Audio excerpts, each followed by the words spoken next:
Boa tarde a todos. Sejam bem-vindos a mais uma formação online nossa, do CEPED, da Secretaria de Educação de Armação dos Búzios. Para quem não me conhece, eu sou Fernanda, sou concursada da rede, sou bibliotecária, e hoje estou como diretora do CEPED. Hoje nós vamos falar sobre os aspectos legais na convivência escolar, direitos, deveres e práticas. É um tema que aborda questões essenciais para a promoção de uma convivência escolar saudável e respeitosa. A formação também é essencial para garantir os profissionais da educação estejam preparados para lidar com a complexidade da convivência escolar e promover um ambiente de aprendizado saudável e respeitoso. E tenho o prazer de apresentar a nossa formadora dessa sessão, que é a Xênia da Costa Mendes. Vou ler porque o currículo é um pouquinho comprido. Ela é advogada, graduada de 19 anos da Universidade Veiga de Almeida, campus de Cabo Frio, pós-graduada em Direito Penal e Processo Penal, Direito Previdenciário, ouvidora-geral da Mulher da OAB-RJ, 20ª Subseção Cabo Frio, Arraial do Cabo, membro da Comissão da Mulher, membro da Comissão de Direito de Família, membro da Comissão de Direito Penal e membro da Comissão OAB Vai à Escola. Ela atua na defesa dos direitos das mulheres e é idealizadora do projeto Papillon, que atua há 5 anos na orientação e proteção de pessoas no ciclo de violência doméstica e familiar. Através do projeto, realiza palestras gratuitas em escolas públicas e privadas, em eventos sociais, pautando o enfrentamento à violência doméstica e familiar e demais violências. Acertei, Xênia? Isso aí.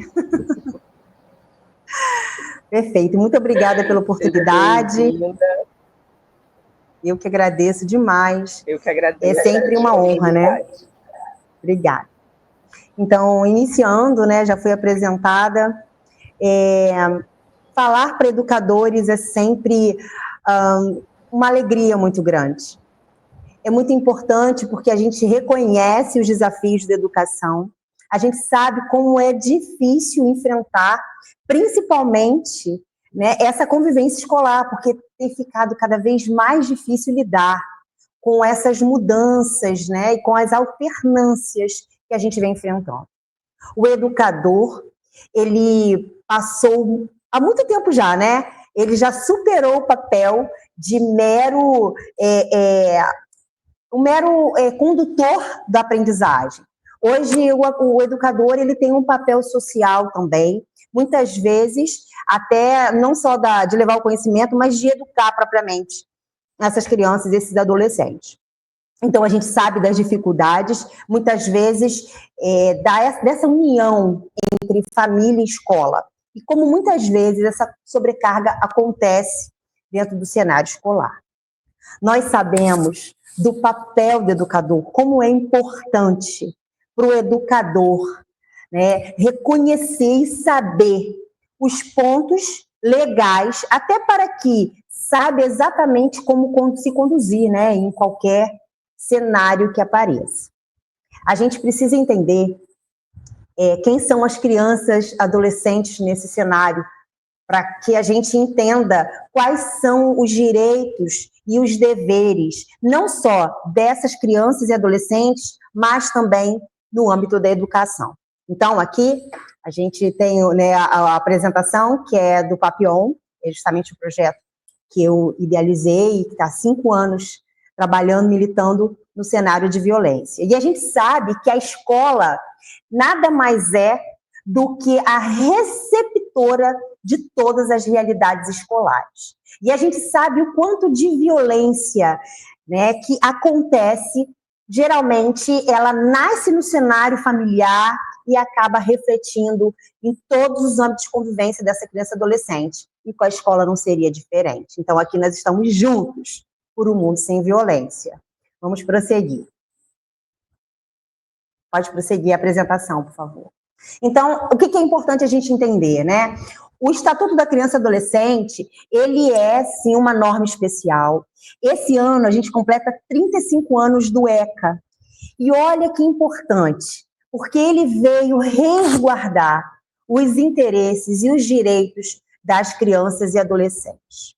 Essa lei é uma lei específica, ok? E aí, a partir dela, crianças e adolescentes se tornaram sujeitos de direito.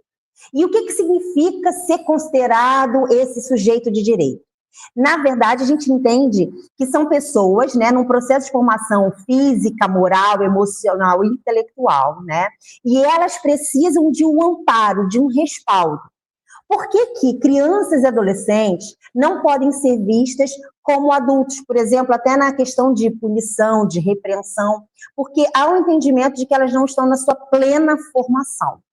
E nós, todos nós da sociedade, temos o dever de garantir que essa evolução, que essa formação dessa criança e desse adolescente aconteça, com certeza, da melhor forma possível, tá?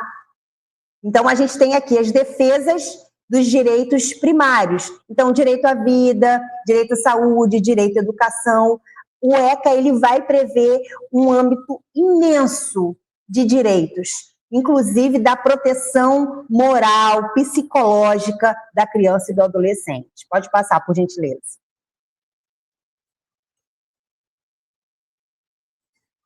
Então, o que a gente precisa saber? De acordo com o ECA, quem são as crianças e quem são os adolescentes? Crianças são pessoas com até 12 anos incompletos. Então, até a véspera do aniversário de 12 anos é criança. E adolescente já está entre 12 anos e 18 anos incompletos. Então, na véspera do aniversário de 18 anos, ainda é adolescente. Pode passar também, por favor.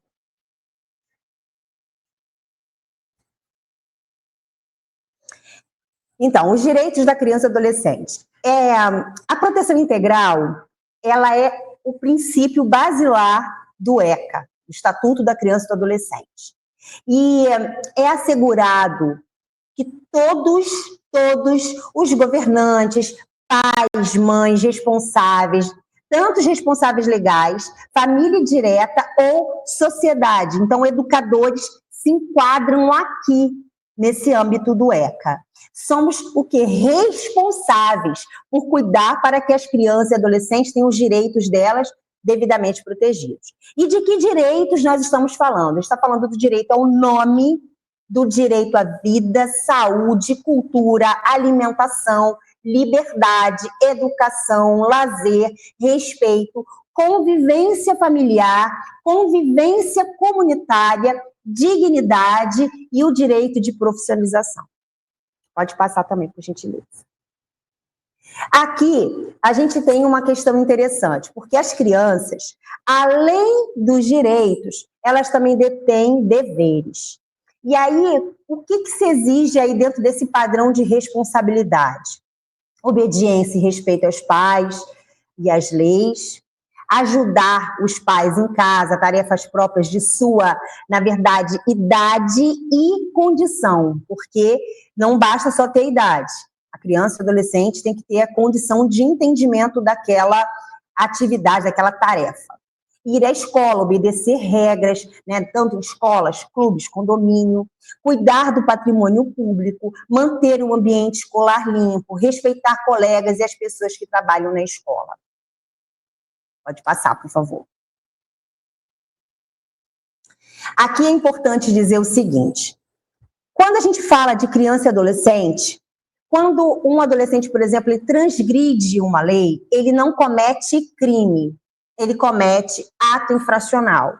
E quem diz isso é o ECA, né? Então, os adolescentes, crianças e adolescentes, são plenamente inimputáveis. Então, eles não podem ser alvo, por exemplo, de processos criminais ou de penas privativas de liberdade. Então, eles não podem ser presos, muito menos ficar em estabelecimentos prisionais. E aí é importante saber o seguinte: o ato infracional, a gente configura quando essa criança ou adolescente, quando ele pratica um ato que é análogo ao crime. Então, não vai dizer que ele cometeu, por exemplo, o crime de tráfico, não vai dizer que ele cometeu, por exemplo, o crime de lesão corporal, mas ele cometeu um ato infracional análogo ao crime de tráfico. ele cometeu um ato infracional análogo ao crime de lesão corporal. Então, a penalidade não é a mesma descrita no Código Penal. O ECA, ele vai trazer quais são, né, essas medidas socioeducativas que serão destinadas em caso de apuração do ato infracional, que quando o adolescente ele passa por isso, ele não responde, por exemplo, a um processo na vara criminal, ele responde na vara da infância e juventude.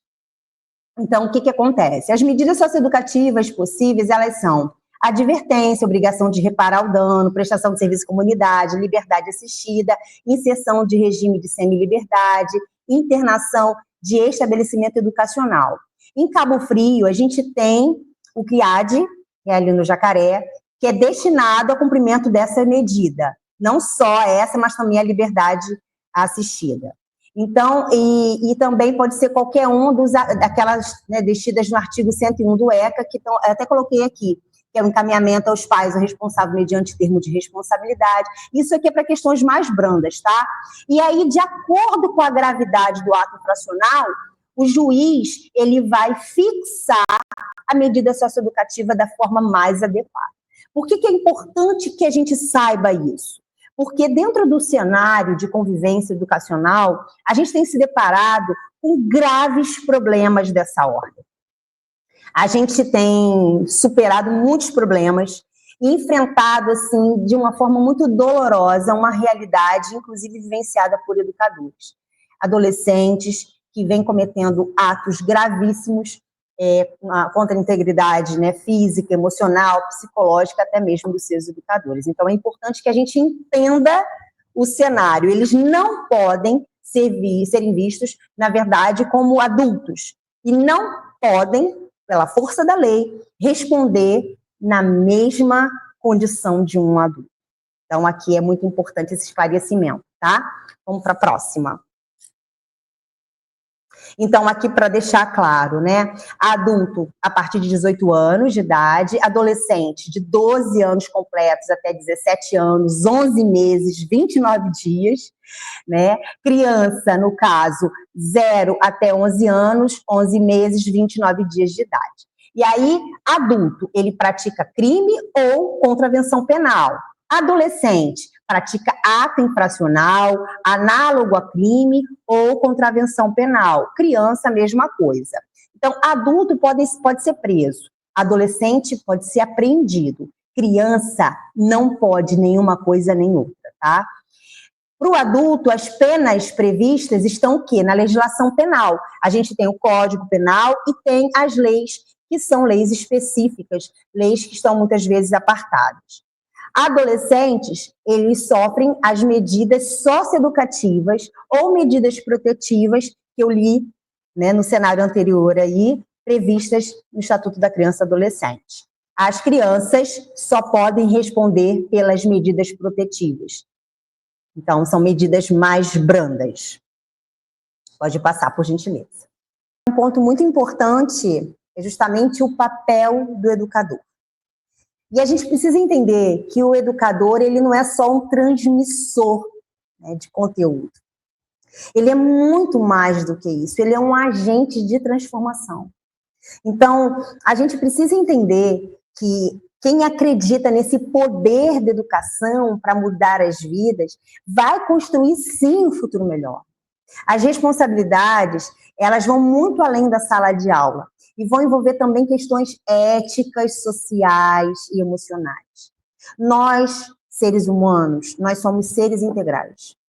Então, não adianta, não tem como um aluno apertar um botão do liga e desliga, entrou na sala de aula, ele esqueceu os problemas, e quem é educador sabe que, essencialmente, se lida com diversas questões, principalmente advindas do lar familiar, né, da questão familiar. As crianças, elas vão transbordar, crianças e adolescentes vão transbordar aquilo que vivenciam dentro das suas relações primárias. Então, qual é o papel aí, né, dentro dessa questão da educação? A gente vai lidar aqui com a mediação do conhecimento, porque o educador, ele vai atuar como mediador entre o conhecimento e o aluno, auxiliando nessa construção do saber e do desenvolvimento das habilidades cognitivas e sociais.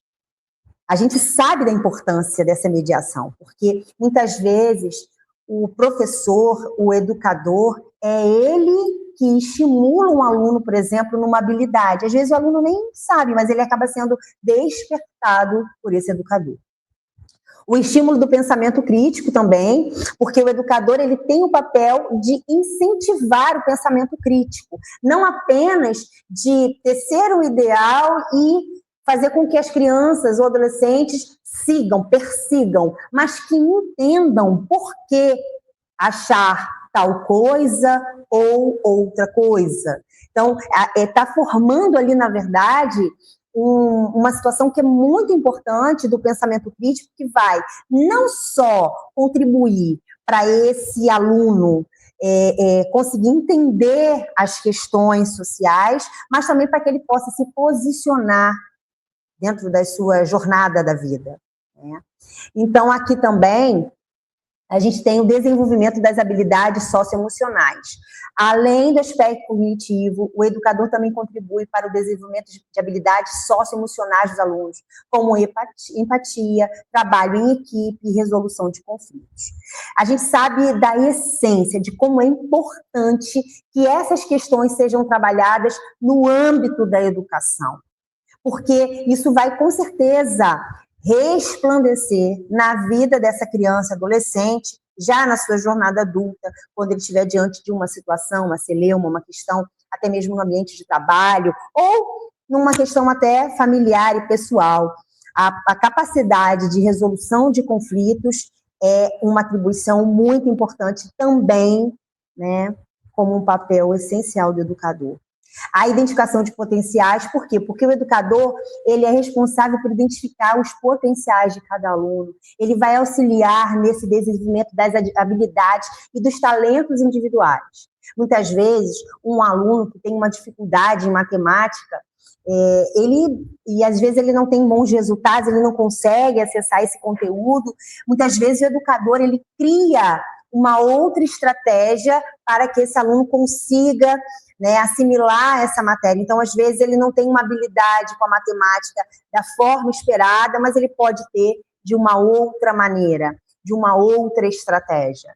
A formação de cidadãos críticos, né, e atuantes, porque por meio da atuação desse educador, ele vai contribuir para a formação consciente, né, crítica, e trazendo pessoas mais participativas na sociedade.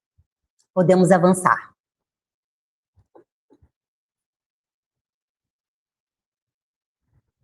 Então, dentro da questão dos direitos que a gente está tratando aqui, dessa convivência educacional, a gente tem aí o Estatuto da Criança e Adolescente.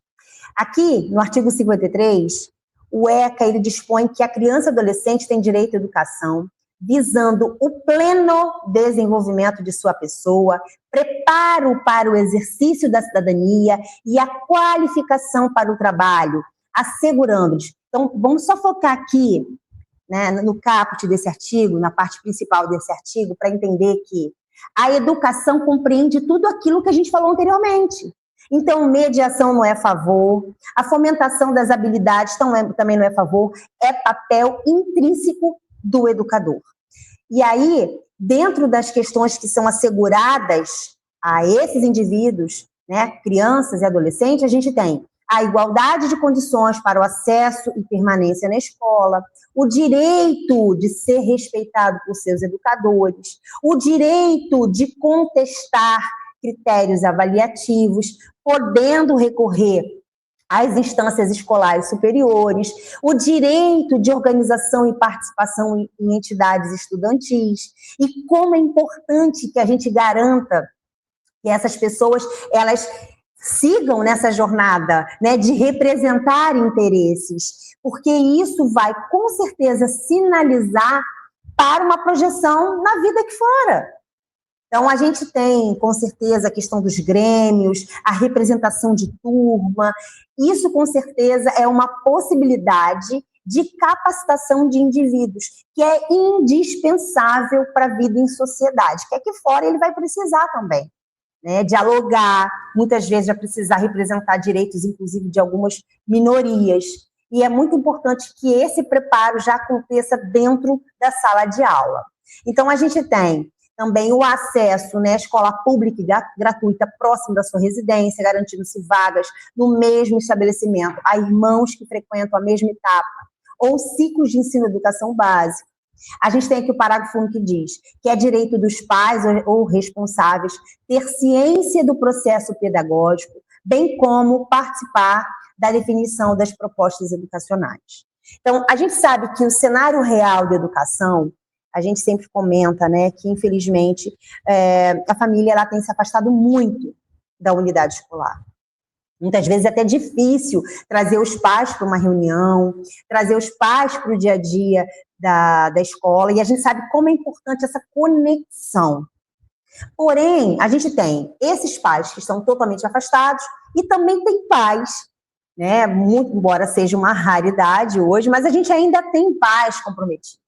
Pais que querem dialogar, que querem contribuir, e entendam, e isso não é um ato discricionário do pai ou da mãe, dos responsáveis. Isso é um dever garantido por lei. Então, o pai, a mãe, o responsável por essa criança, adolescente, eles podem contribuir, ele pode participar da definição dessas propostas educacionais, ele pode ser contributivo, na verdade, né, todo esse processo. E quem ganha? Todo mundo. Ganha todo mundo. Pode passar, por gentileza.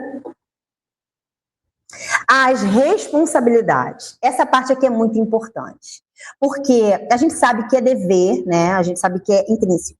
O educador ele tem que se atualizar constantemente, ele tem que buscar novas estratégias, novas metodologias, informações atualizadas, práticas inovadoras para atender essa demanda da escola, né, da sociedade contemporânea. A gente sabe que a gente está mudando, está em constante mudança. Então, o conteúdo que você prepara para essa turma desse ano, para o ano que vem, já não, de repente, já não se adequa tanto. Você vai precisar fazer ajustes. E se a gente falar de estudo, né, universitário, pior ainda, cada 6 meses ou até mais, com um curto espaço de tempo, a gente tem mudanças significativas sociais que dependem dessa organização do educador, desse preparo.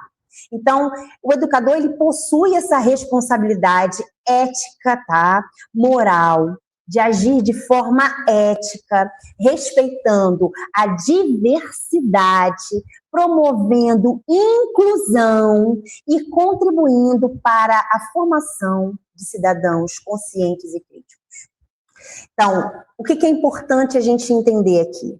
Esse dever aqui, a gente está falando no âmbito educacional, mas é um dever de todo e qualquer cidadão. Nós temos que respeitar as diversidades, respeitar a individualidade. E em termos de minorias, né, de pessoas que tenham realmente uma certa dificuldade, muitas vezes até de aprendizagem, uma defasagem, a gente tem que também promover essa inclusão. Isso tudo aqui é um caráter legal, tá? Agora, o que é mais importante de destacar aqui? O educador, ele vai responder por atos ilegais praticados. E aí pode ser tanto no âmbito civil quanto no âmbito penal. Se a prática dessa ilegalidade, desse ato, ela esbarrar numa legislação criminal, infelizmente, inclusive o educador ele pode responder no âmbito criminal pela prática. Pode seguir, por gentileza.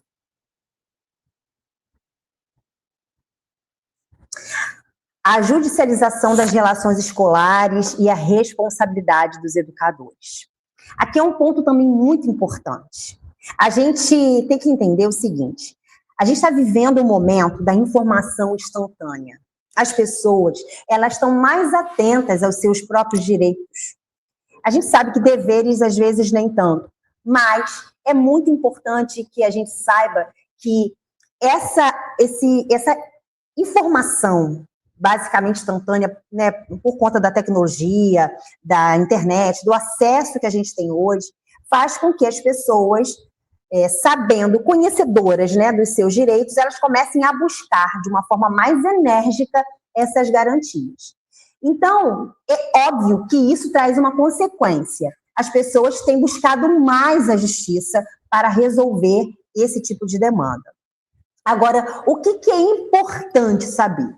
O artigo 186 do Código Civil diz que aquele que, por ação ou omissão voluntária, negligência ou imprudência, violar direito ou causar dano a outrem, ainda que exclusivamente moral, comete ato ilícito.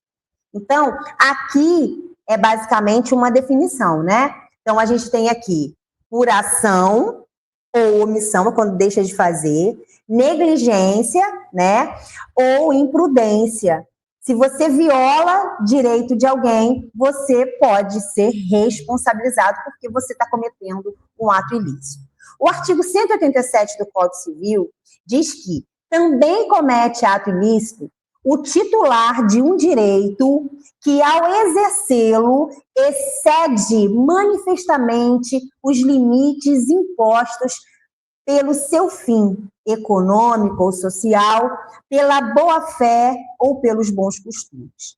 Aqui é muito importante, muitas vezes, dentro do cenário da educação, digamos, um educador ele foi desrespeitado por um aluno, o aluno veio para agredi-lo, e aí é lógico, a gente precisa analisar caso a caso. Mas o que eu quero dizer é o seguinte, quando você excede os seus direitos, ainda que você alegue que você está se defendendo, ou que você alegue que você está buscando uma reparação naquele momento ali, você pode estar incorrendo no artigo 187. Você pode estar excedendo esse direito de exercer, né? Então, aí o que vai acontecer? Quando isso acontece, você vai ultrapassar o limite da boa-fé, e aí também você pode estar incorrendo em ato ilícito, e também, por isso, sendo passível aí de uma responsabilização. O artigo 927 do Código Civil, ele diz que aquele que, por ato ilícito, que aí é aquilo que a gente já leu aqui, tanto no 186 quanto no 187, causar dano a outrem, fica obrigado a repará-lo. Agora, preste atenção, o parágrafo único diz: haverá obrigação de reparar o dano, independentemente de culpa, nos casos especificados em lei, ou quando a atividade normalmente desenvolvida pelo autor do dano implicar, por sua natureza, risco para os direitos de outro. Aqui a gente tem um caso específico, por exemplo, em escola pública, a gente sabe que quem vai responder pelo crime é quem cometeu, mas a responsabilidade civil, ela vai ser, com certeza, atribuída ao órgão, à entidade representativa do Estado. E aí, como que funciona? A parte que se sente lesada processa aquela unidade federativa, município, Estado ou União, busca a reparação, pode fazer tanto contra a escola, né, a entidade federativa, quanto com relação àquele educador ou aquela pessoa que teria cometido o ato, né, ilícito, ou pode fazer só contra o ente federativo e depois, havendo uma condenação, há uma ação de regresso desse ente federativo com o seu colaborador, com o servidor público a ele vinculado, podendo gerar aí também outras sanções previstas, né, com relação à lei específica dos servidores públicos. Há aqui uma preocupação que a gente precisa realmente se atentar. Então, a responsabilização, e é muito importante que a gente conheça os limites das nossas atuações, tá? Pode passar, por gentileza.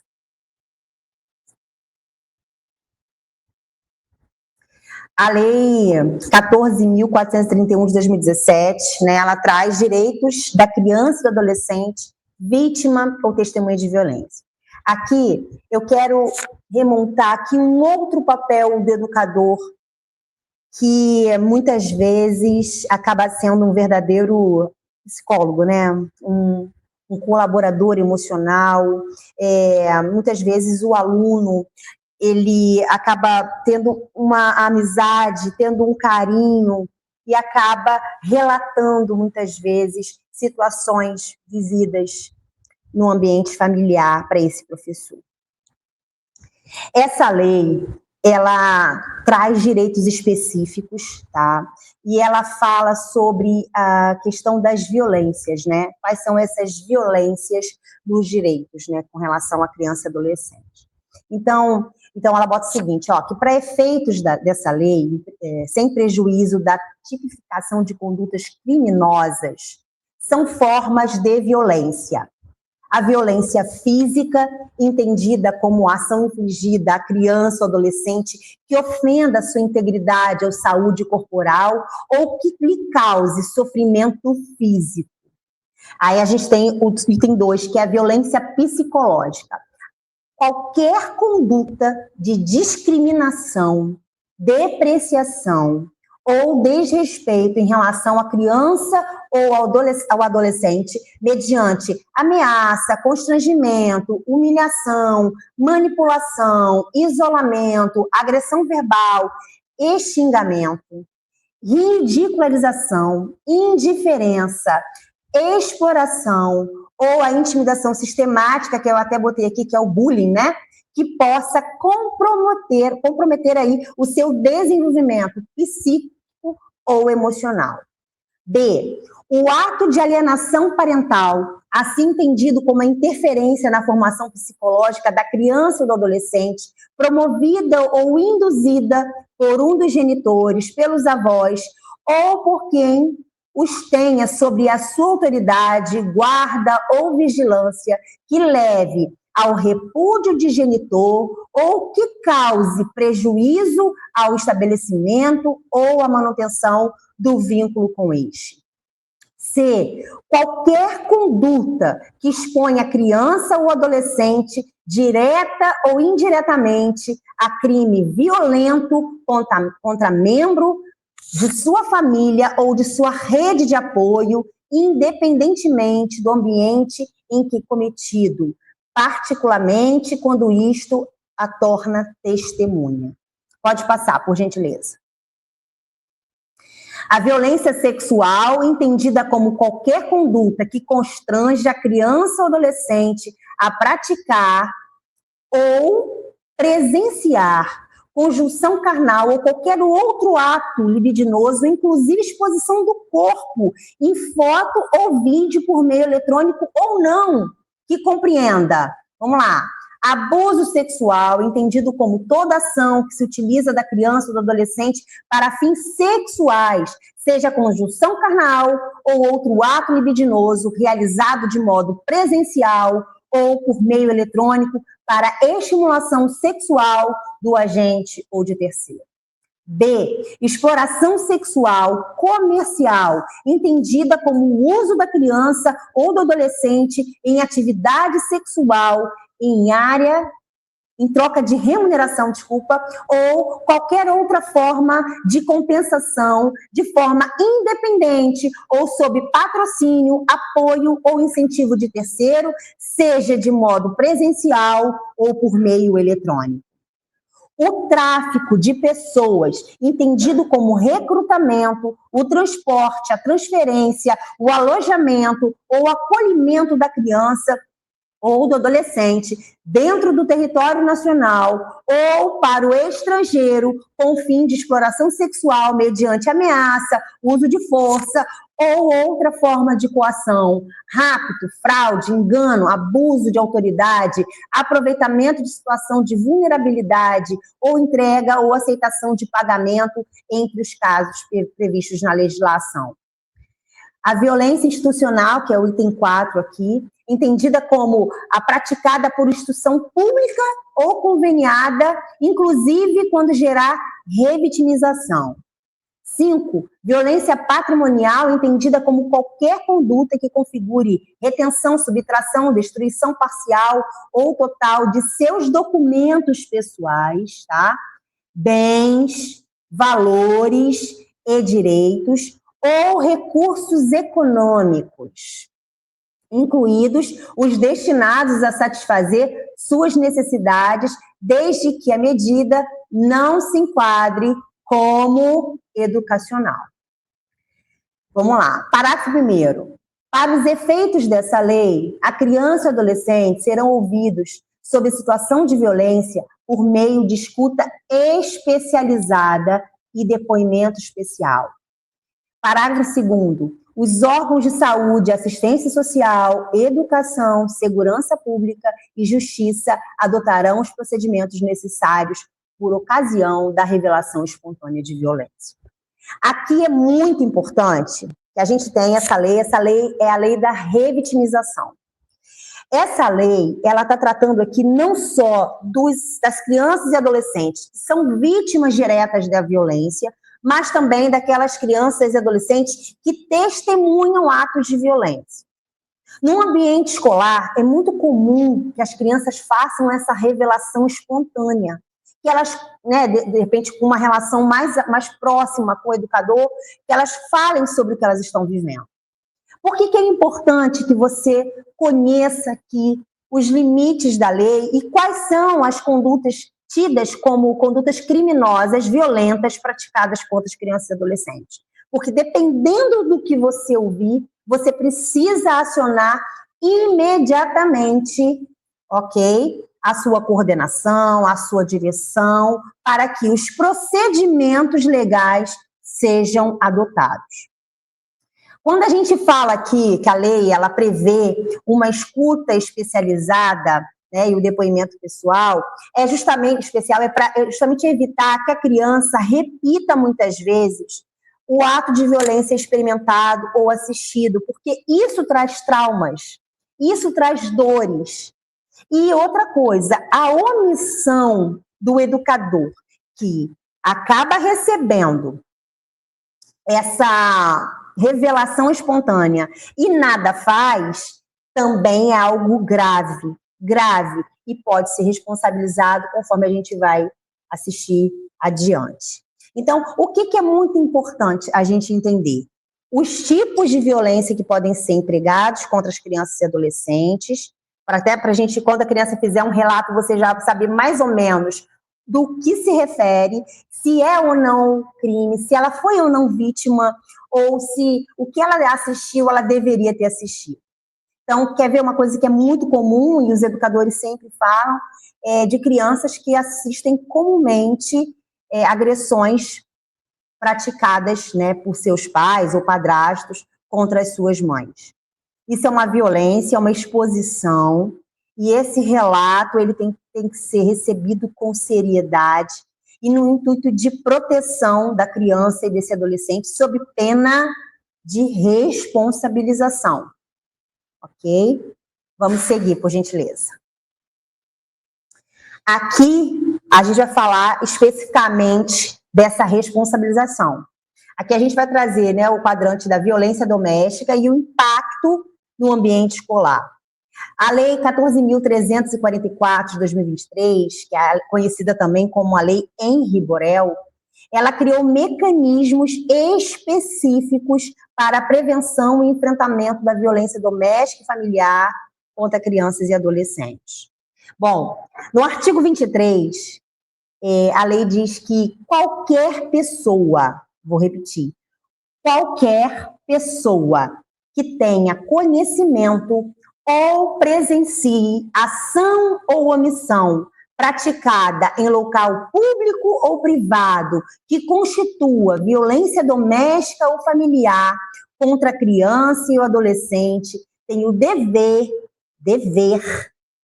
de comunicar o fato imediatamente ao Serviço de Recebimento e Monitoramento de Denúncias, o Disque 100 da Ouvidoria Nacional de Direitos Humanos do Ministério da Mulher, da Família e dos Direitos Humanos, ao Conselho Tutelar ou autoridade policial, os quais, por sua vez, tomarão as providências cabíveis.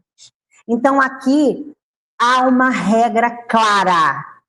Se uma criança ou adolescente procurou você, querido educador, porque confia em você, porque te admira, porque tem uma relação de carinho exponencial e aproveitou essa relação íntima para revelar uma situação de violência, você não pode omitir. Não prometa o sigilo, porque você não poderá fazê-lo. O seu dever, como todos nós na sociedade temos o mesmo, é de proteger, é a proteção da infância. A proteção da infância depende de cada um de nós. Então, até porque se essa criança ou esse adolescente revelar para você algo, né, de experiência violenta, entenda, assistir a violência praticada no âmbito familiar, ainda que ela não seja vítima direta, também a torna vítima, porque ela está sofrendo outro âmbito de violência, né, que é a violência psicológica. Tá? Então, é importante que a gente também, por isso que eu li com vocês a questão dos crimes, para que vocês entendam quando é e quando não é crime. Aqui a gente vai entender. Aqui no artigo 26 fala o seguinte, olha, deixar de comunicar à autoridade pública a prática de violência, de tratamento cruel ou degradante, ou de formas violentas de educação, correção ou disciplina contra a criança ou adolescente, ou o abandono de incapaz, a pena é de detenção de 6 meses a 3 anos. Agora, presta aqui atenção no parágrafo primeiro. A pena é aumentada de metade se da omissão resulta lesão corporal de natureza grave e triplicada se resulta morte. Aqui, se a criança revelou espontaneamente a violência e você nada fez, e a partir daí ela sofreu uma violência mais grave, ou, infelizmente, chegar ao resultado morte, a sua omissão vai gerar esse aumento de pena aí, tá?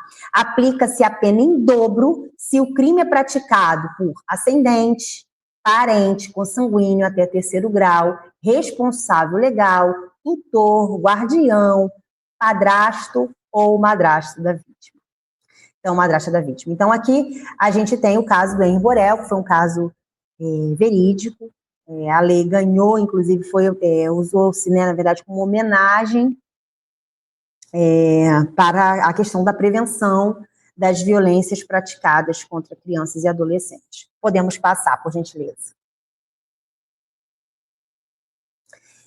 Dentro das condutas que os educadores enfrentam e também podem ser responsabilizados dentro da convivência educacional, é o bullying, que é a intimidação sistemática, como eu já tinha falado anteriormente.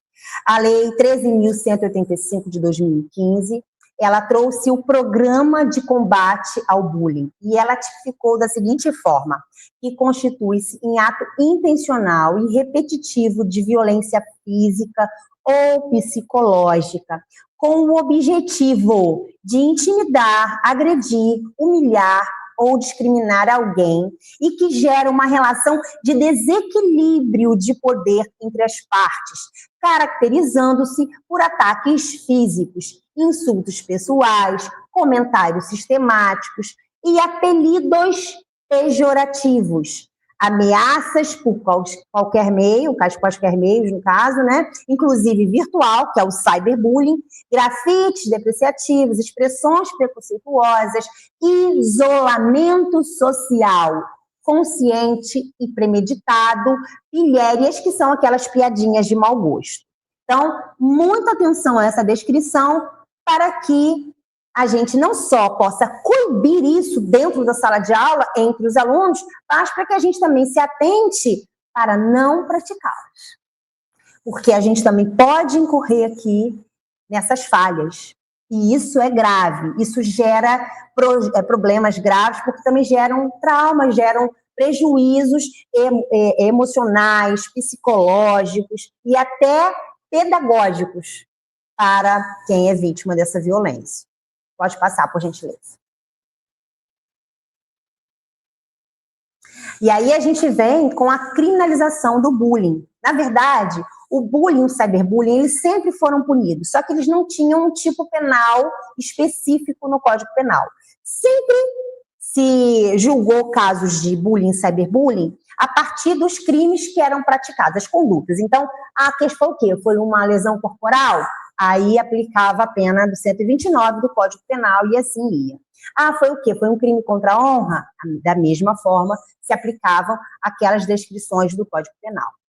A gente tem agora, por força dessa alteração da lei, o artigo 146A no Código Penal, que diz, né, diz a conduta do bullying e do cyberbullying, e ela diz o seguinte, olha, o que caracteriza, né? Intimidar sistematicamente, individualmente ou em grupo, mediante violência física ou psicológica, uma ou mais pessoas de modo intencional e repetitivo. Entenda, é muito importante lembrar isso. O bullying, para ser caracterizado, ele precisa ter a característica da repetição. Por isso que ele é uma intimidação sistemática. Por isso que uma única vez ele não configura. Isso tem que ser gradativo, né? E não precisa ser da mesma forma. Essa perseguição, essa intimidação, ela pode variar de forma, mas ela precisa nitidamente acontecer de uma maneira sistemática, repetitiva, tá? E aí a gente tem aqui, sem motivação evidente, por meio de atos de intimidação, de humilhação, ou de discriminação, ou de ações verbais, morais, sexuais, sociais, psicológicas, físicas, materiais ou virtuais. Atentem-se aqui que a pena prevista é uma pena de multa, né? Aí, mas é multa em que sentido? Se a conduta não constituir um crime mais grave. Então, a gente volta àquela mesma premissa que era aplicada anteriormente. Então, o crime, efetivamente, ele é o crime de bullying, porém, se a conduta ali praticada, ela fugir da normalidade, se ela for considerada uma conduta mais gravosa, aí a gente não vai aplicar a pena de multa, a gente vai aplicar a pena prevista para aquele crime específico, tá? Dentro dessa questão, a gente tem a intimidação sistemática virtual, que é o cyberbullying.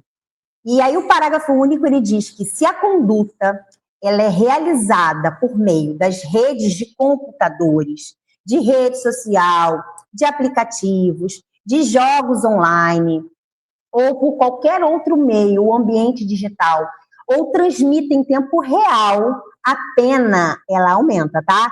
Ela passa para uma reclusão de 2 anos a 4 anos. A pena de reclusão é a pena mais severa prevista na nossa legislação, tá? Então, a gente tem aí 2 a 4 anos e multa, mas aí a mesma observação, se a conduta não constituir crime mais grave.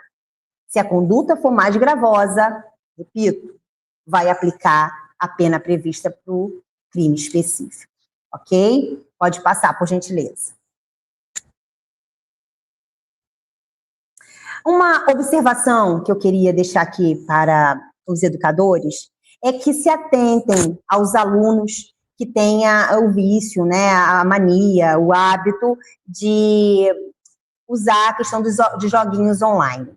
A gente sabe que o mundo dos computadores, eles têm nomenclaturas próprias, eles têm, inclusive, um vocabulário muito próprio. E que, para nós, que já temos uma certa idade, já estamos umas gerações a mais, a gente acaba não conseguindo identificar exatamente o que significam aquelas falas, aqueles símbolos. Então, é muito importante que o educador ele esteja também atento a essa prática, porque a maioria dos crimes hoje, esses crimes eles têm acontecido no âmbito das redes sociais, no âmbito das salinhas, dos joguinhos, porque os jogos, eles têm a salinha de bate-papo. E existem outros aplicativos que não deveriam ser acessados por menores, eles acabam sendo acessados. E essas crianças acabam ficando expostas, né, a questões que acabam vulnerabilizando ainda mais a sua integridade física, sexual, emocional e, enfim, de outras esferas também, patrimonial, inclusive.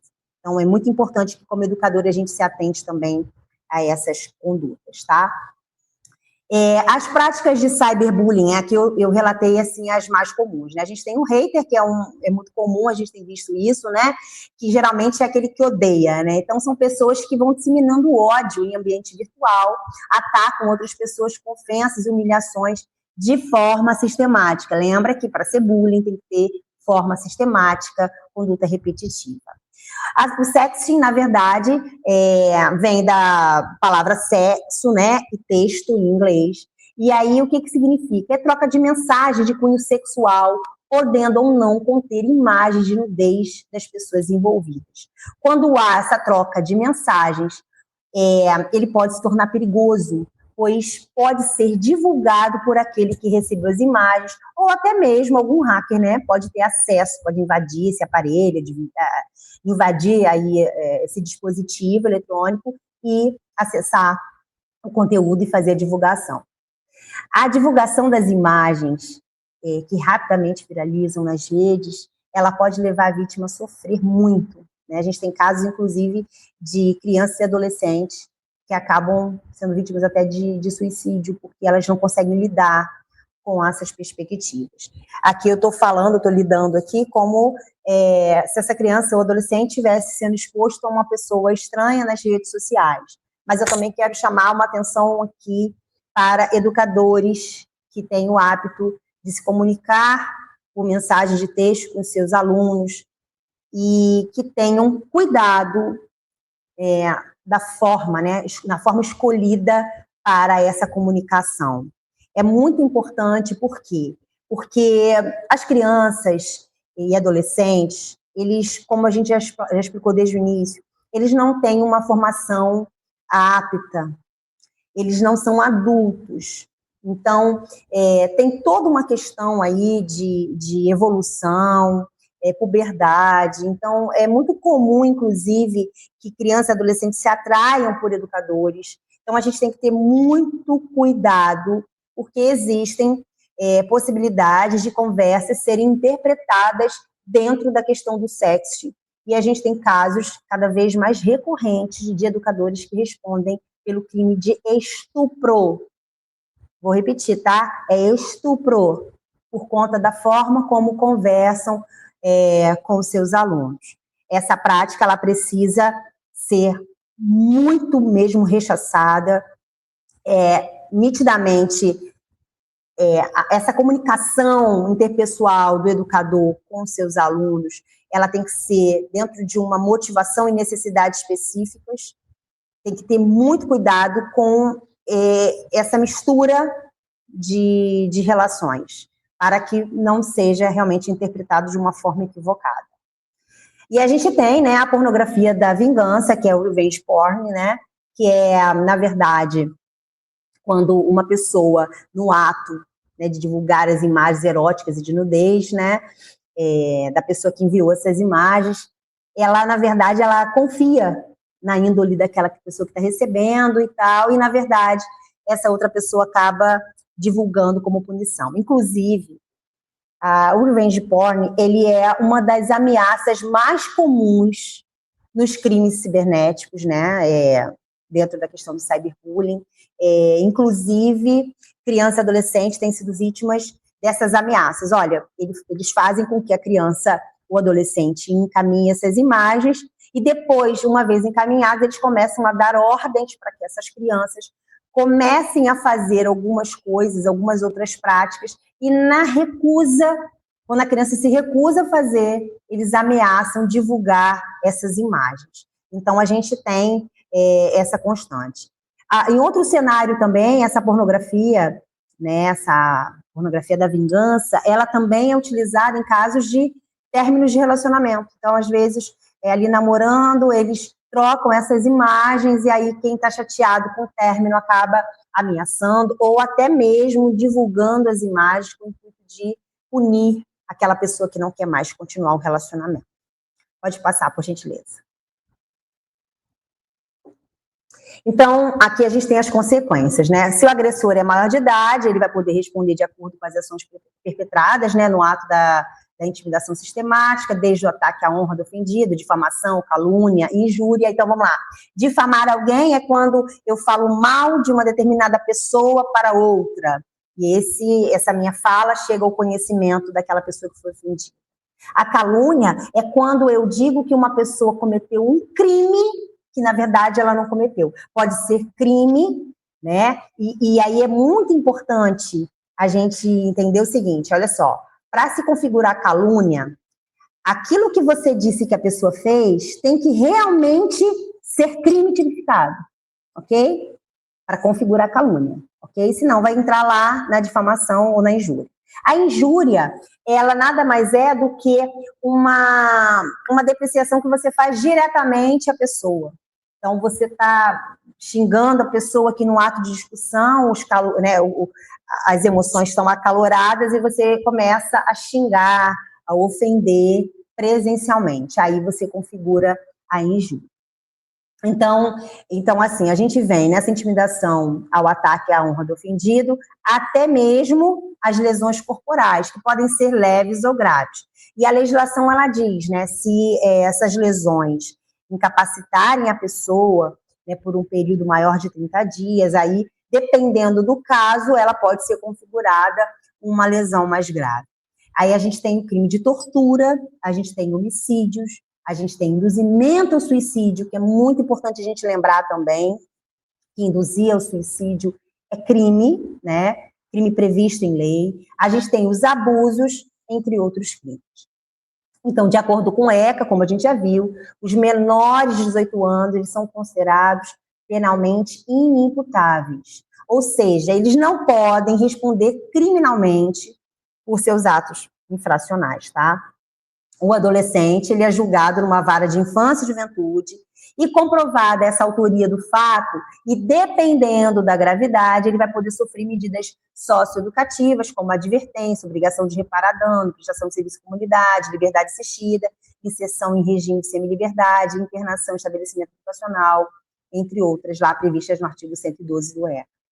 O agressor, ele poderá ainda ser obrigado a reparar danos morais e materiais causados às vítimas, né? Bem como custear tratamentos e procedimentos médicos dos quais essa, né, vítima possa necessitar em virtude das agressões sofridas. Então, a gente precisa lembrar que as consequências, elas vão muito além das questões criminais, elas também têm a possibilidade aí de indenização.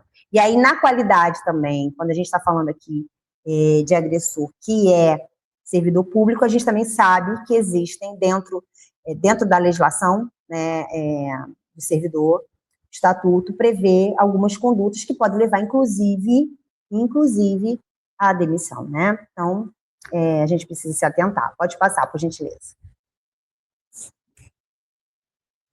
Então, dentro da questão do bullying, a gente tem o que a gente chama de bullying racial ou injúria racial. O bullying racista nas escolas, ele está relacionado ao assédio moral e ao uso de linguagem e termos pejorativos contra vítimas por causa da cor da pele. O racismo, né, que é a lei de racismo, é a lei 7.716 de 89, ela pune todo e qualquer tipo de discriminação ou preconceito, seja de origem, aí a gente está falando, né, questão de estrangeiro, ou se é nordestino, enfim, raça, sexo, cor e idade. Vou repetir que é muito importante, olha bem, hein? O racismo, a lei de racismo, ela é ampla. Vocês vão entender isso porque eu vou explicar para frente qual foi o posicionamento do STF com relação a essa lei. Então, esse preconceito, ele é da origem da pessoa, da onde ela vem, da raça dela, com relação ao sexo, a cor, a idade. Então, ela vai combater o racismo estrutural. A injúria racial é o seguinte, olha, desde 12 de janeiro de 2023, com a sanção da Lei 14.532, a prática da injúria racial passou a ser expressamente uma modalidade de crime de racismo. E o que significa isso? Ela vai ser tratada com a mesma seriedade e gravidade, ok? De acordo com a Lei 7.716 de 89. Então, até a alteração da lei, até o dia 11 de janeiro de 2023, a injúria racial ela era prevista apenas no Código Penal e as penas eram muito mais brandas, o que já não acontece. É uma evolução aí necessária para a repreensão desse crime. Pode passar, por gentileza.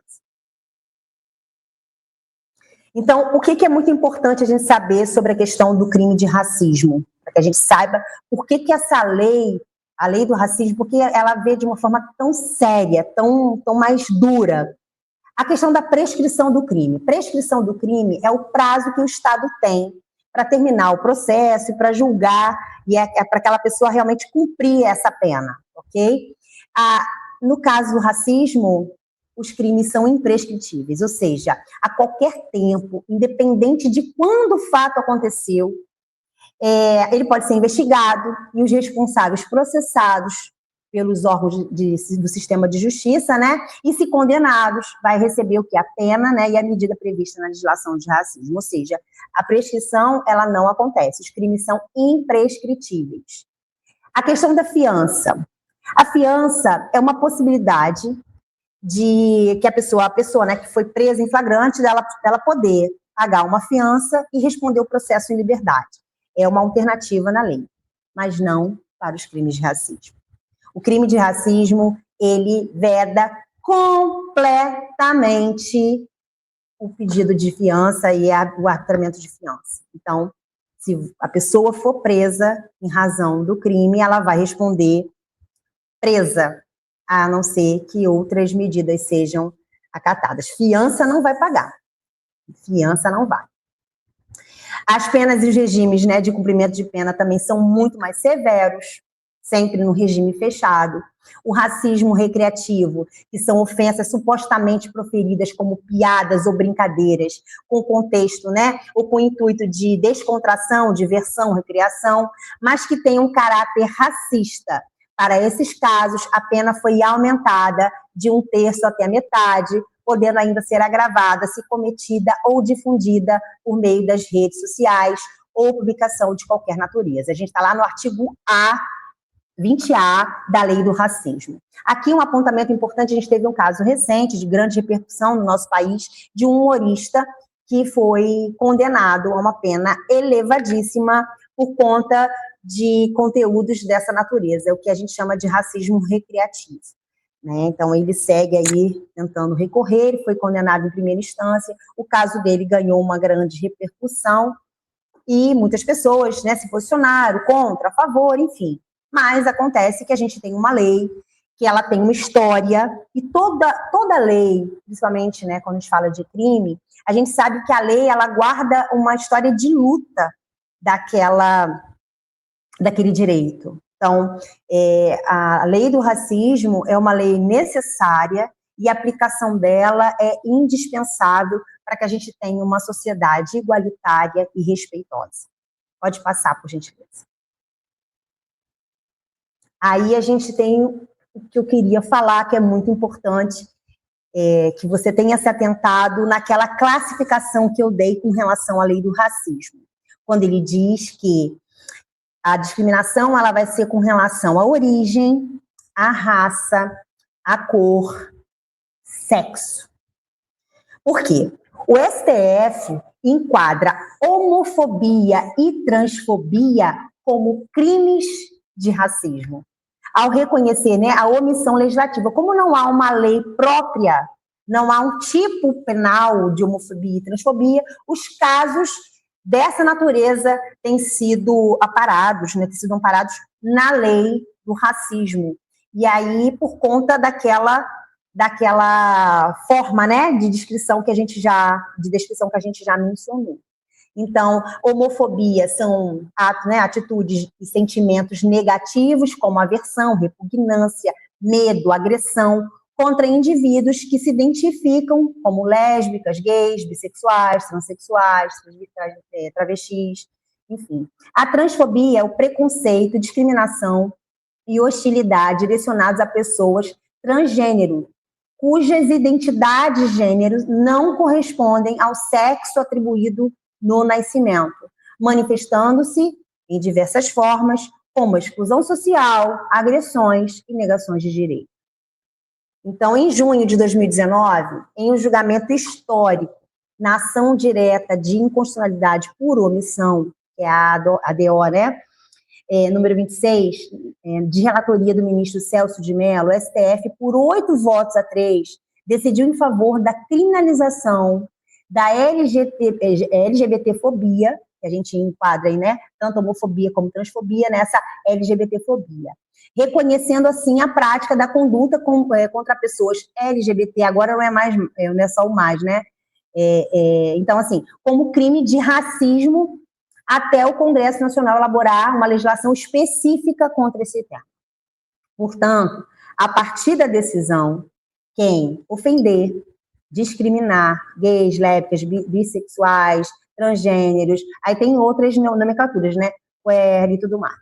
Sujeitos à punição de 1 a 3 anos de prisão, prevista na Lei 7.716 de 86, que define os crimes resultantes de preconceito de raça ou de cor, assim como o crime de racismo. A LGBTfobia é crime inafiançável e imprescritível. Então, por conta da natureza mais gravosa da lei, desse ímpeto, né, dessa necessidade de repreender com mais energia os crimes que matam, porque a gente precisa entender o seguinte, as minorias, a gente quando fala de homofobia e transfobia, a gente precisa entender que pessoas são mortas diariamente porque escolheram, ou porque, né, por conta da sua orientação sexual. O que é um absurdo, porque isso é uma questão relativa, inclusive, à própria dignidade da pessoa humana. É uma questão de liberdade. A pessoa tem o direito de ser o que ela é. E, na verdade, o que a gente precisa entender é que a gravidade e a seriedade da legislação, ela visa justamente impedir os atos de agressão e até mesmo homicídios que são praticados contra essas minorias, que são inúmeros e cada vez mais crescentes. Então, a gente precisa ter esse olhar e ter a conscientização com relação à gravidade desse crime. Pode passar, por gentileza. O nome social, gente. O nome social é muito importante a gente explicar. Ele é diferente do nome civil, tá? O nome social, ele é uma designação pela qual pessoas que não vão se identificar, né, com o gênero imposto pelo nascimento, desejam ser socialmente reconhecidos. Ou seja, trata-se daquelas pessoas, né, que estão dentro do guarda-chuva de pessoas com identidades trans, né, transexuais, transgêneros, travestis. E, diferentemente do nome civil, o nome social é aquele escolhido por quem que... Olha só, o nome civil ele vai ser escolhido por quem registra o nosso nascimento em cartório, né? Geralmente, nosso pai, nossa mãe. Agora, no caso, né, dessas pessoas que têm o direito do uso do nome social, é importante observar que essa escolha não altera o nome do registro civil. Portanto, o chamado nome morto, né, que é o nome civil, passa a ser utilizado apenas para fins administrativos internos. O direito ao nome social é uma garantia, ok? De respeito, de equidade, de amparo que essas pessoas têm. O nome social ele vai cumprir um papel imediato de evitar constrangimentos a pessoas nas suas diversas formas de apresentação e no caso, né, de identificação na sua vida cotidiana. Por exemplo, até em concursos públicos, né, e outros formulários, obrigatoriamente o decreto ele determina que você possa escolher o seu nome social. Isso é garantia e tem que ser respeitado, tá? No entanto, olha só, se for da vontade, né, a alteração do nome civil, aí você vai ter que amparar-se na justiça, você vai ter que escolher a via judicial. Então, para alterar o nome civil, apenas pela via judicial, né, e cumprindo os requisitos que a lei assim determina. Os órgãos e no caso, a entidade da administração pública federal, eles devem adotar, mediante requerimento expresso, o nome social da pessoa interessada em seus atos, procedimentos, registros nos sistemas de informação, cadastros, programas, serviços, fichas, formulários, prontuários, né, e congêneres, né, sendo vedado o uso de expressões pejorativas e discriminatórias, tá? Nos documentos oficiais, constará o nome social requerido expressamente pela pessoa interessada, acompanhado do nome civil, que pode ser empregado quando estritamente necessário ao atendimento do interesse público e à salvaguarda, né, de direitos de terceiros. Então, essa é muito importante de entender, que é um direito, o uso do nome social é um direito que deve ser resguardado, até para que traga realmente essa sensação de pertencimento, né, que visa a lei. Ok? Pode passar, por gentileza. Agora a gente entra no quadro que também é muito importante, que é o da intolerância religiosa e também a xenofobia, né? Tem a ver uma coisa com a outra, e a gente vai entender que a intolerância religiosa, ela vai ser o quê? Ela é considerada o ato de discriminar, de ofender e de rechaçar religiões, liturgias e cultos, ou ofender, discriminar, agredir pessoas por conta de suas práticas religiosas e crenças, tá? Está marcada na história da humanidade, principalmente porque no passado era comum o estabelecimento de pactos entre religiões, em especial as institucionalizadas, né, como o cristianismo e o governo, né? Então, assim, antigamente a igreja, né, ela tinha uma relação muito grande com o Estado, então era uma coisa mais adequada para aquela época, dentro daquela realidade.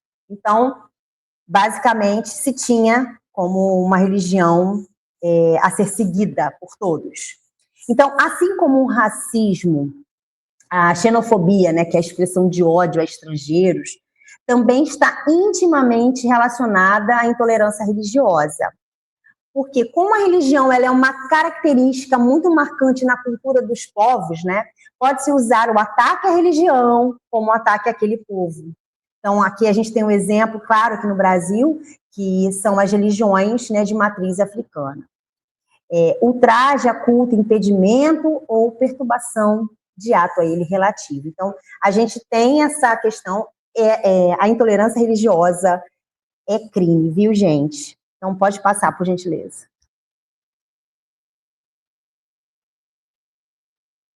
Então, a Lei 14.532, de 11 de janeiro de 2023, ela trouxe alteração para a Lei de Racismo, né, que é a 7.716. Então, o que é importante a gente tem? Essa alteração ela veio para tipificar como crime de racismo a injúria racial, prever pena de suspensão de direito em caso de racismo praticado no contexto de atividade esportiva ou artística e prever pena para o racismo religioso e recreativo e para o praticado por funcionário público. A Lei 7.716 de 89, que é a Lei do Racismo, passa a figurar dessa forma, né? O artigo 2º, injuriar alguém, ofendendo-lhe a dignidade ou decoro em razão da raça, cor, etnia ou procedência nacional, pena, reclusão de 2 a 5 anos e multa. Parágrafo único, a pena é aumentada de metade se o crime for cometido mediante concurso de 2 ou mais pessoas. Artigo 20, praticar, induzir ou incitar a discriminação ou preconceito de raça, cor, etnia, religião ou procedência nacional, reclusão de 1 a 3 anos e multa.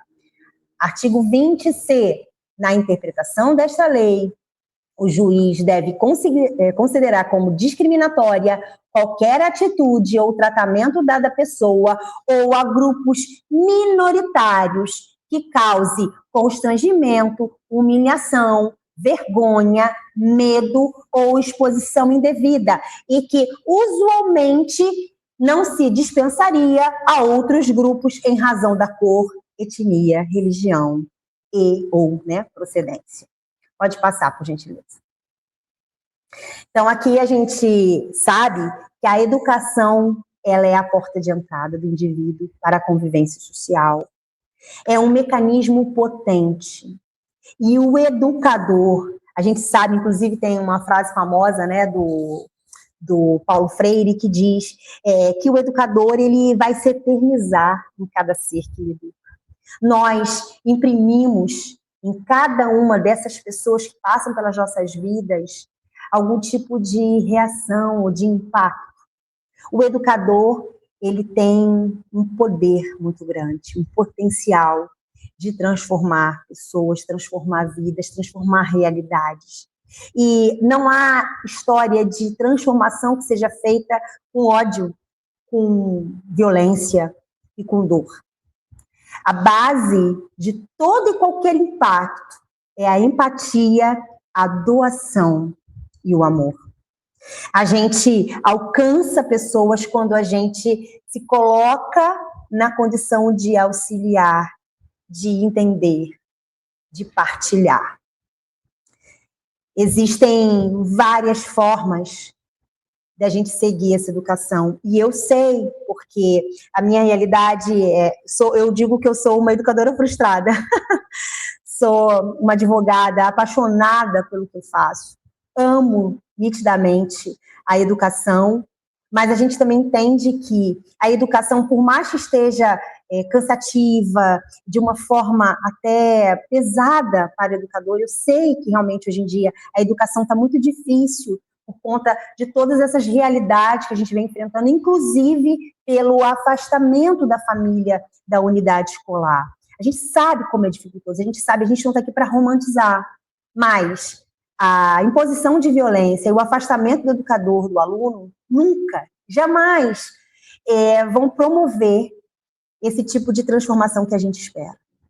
Então, a gente sabe que a forma que a gente tem é a capacitação, a gente precisa se capacitar, se aperfeiçoar para encarar os novos desafios. E toda e qualquer missão precisa ser feita em amor, com carinho e verdadeira devoção. Então, eu agradeço demais, porque eu acredito que, como está aqui, que a construção, né, da sociedade que a gente tanto sonha, né, ela depende de cada um de nós. Não adianta só a gente atribuir ao outro, a gente precisa ser um agente de transformação. E o educador é, por essência, esse agente.